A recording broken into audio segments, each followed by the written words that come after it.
লাইফের এমন একটা জায়গায় দাঁড়িয়ে রয়েছি, এখান থেকে ওভারকাম করাটাই খুব টাফ।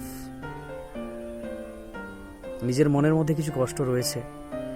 না, কষ্ট বলতে আপনারা যারা ভিডিও দেখছেন তেমন কিছু নয়।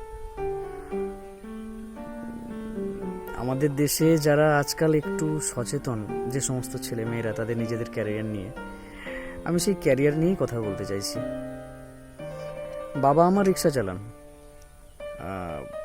মান্থলি টুকটাক টিউশন করে বাবার হাতে কিছু টাকা তুলে দেই।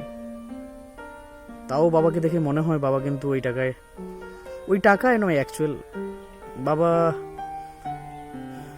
সন্তুষ্ট নন। আসলে উনি হয়তো ভাবেন যে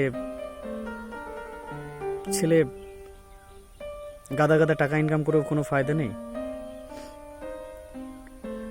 যদি একটা গভর্নমেন্ট চাকরি পেয়ে যায় সে 5,000-এর একটা সুইপারের পোস্ট হলেও চলবে।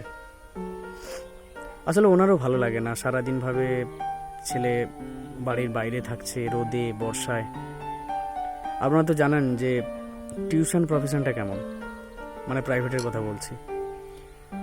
ঝড় বৃষ্টি রোদ, রাস্তায় কুকুর ছাড়া আর একটা প্রাণীকে দেখতে পাবেন, সেটা আমাদের মতো বেকার শিক্ষিত ছেলে যারা টিউশন প্রফেশনে রয়েছে।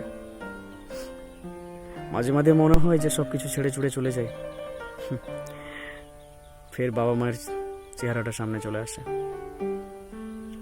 তার উপরে বাড়ির বড় ছেলে হওয়া, কি বড় মেয়ে, কি একমাত্র ছেলে বা মেয়ে হওয়া যে কতটা চাপের।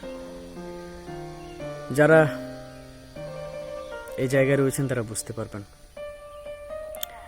সবাইকে বলি যে জীবনে সবকিছু ঠিক হয়ে যাবে, কিন্তু জানি না এই মোটিভেশনটা নিজের উপরে অ্যাপ্লাই করতে কখনোই পারি না। ভবিষ্যতে কি হবে গড নোজ, তবে চেষ্টা করছি অনেস্টলি থাকার জন্য।